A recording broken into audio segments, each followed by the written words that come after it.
ये देश भारत के संविधान से, कानून से, नियमों से चलेगा, इसलिए टारगेट नहीं किया गया है। अब मैं नाम लूँगा तो दिन भर जब मैं जनता से मिलता हूँ, मुझे तमाम हिंदू लोगों की संस्थाओं के लोग आते हैं, सब ईएसए ने छापा डाल दिया, डीआईओएस ने छापा डाल दिया, वो मान्यता नहीं दे रहा है, वो हमारी फाइल को लटकाए हुए।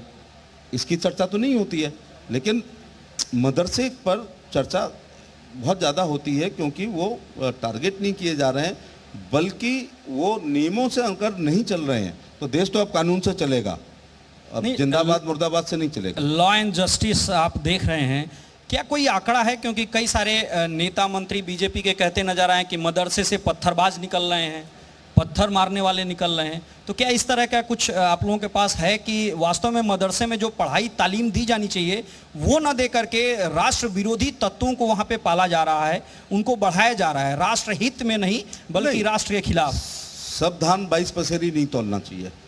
मैं इस बात से सहमत नहीं हो पा रहा हूं कि सारे मदरसों में इसी प्रकार की शिक्षा मिल रही है, लेकिन मदरसों के जो अध्यापक हैं वो भी मदरसों से निकले हैं, वो भी अलिफ बे ते से शुरू कर करके और यहाँ तक आते हैं। सवाल इस बात का है कि अगर थोड़ा मैं बार बार पे ध्यान दे रहा हूँ कि when at Rome do as Romans do, अगर आप 21वीं शताब्दी की शिक्षा के अनुसार नहीं चलेंगे तो पत्थरबाजी पैदा करेंगे। मैंने एक बार फिर रिपीट कर रहा हूँ कि उर्दू, अरबी, फारसी से, दीनी इलाही से अच्छे इंसान बनेंगे, पेश इमाम बनेंगे। फिजिक्स केमिस्ट्री मिला ली जाएगी तो अब्दुल कलाम बनेंगे, और अब्दुल कलाम बनेंगे तो मिसाइल मैन, रॉकेट मैन, इस प्रकार से बनेंगे। तो सभी लोग उस सम्मान से दृष्टि से देखते हैं। क्या कभी एक भी व्यक्ति ने अब्दुल कलाम साहब को धर्म की दृष्टि से देखा? तो एक तरफ हार्वर्ड है, वैश्वीकरण, उदारीकरण और निजीकरण के ज़माने में, और ये मैं बातों से बातें निकल रही हैं, मैं कोई कागज़ वगज लेके नहीं आया हूँ। मैं आज भी कहता हूँ कि आगे बढ़ने का तरीका क्वालिटी एजुकेशन के अलावा कोई दूसरा नहीं है। आप देख रहे हैं अतिवृष्टि हो रही है, खेती घाटे की है। प्रधानमंत्री जी प्रयास कर रहे हैं कि 2024 तक किसान की आय को दुगना कर दें।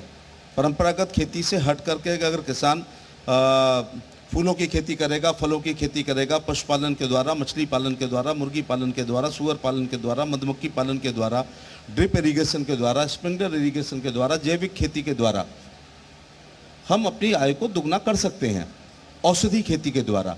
लेकिन आगे बढ़ने का तरीका क्वालिटी एजुकेशन ही है। दुनिया में कोई काम अपनी हैसियत से बढ़ के करेंगे तो बर्बाद हो जाएंगे। दुनिया में एक काम है जिसमें अपनी हैसियत मिटा देंगे तो आबाद हो जाएंगे, वो है अपने बच्चों की गुड क्वालिटी एजुकेशन पर अपने आप को मिटा दो।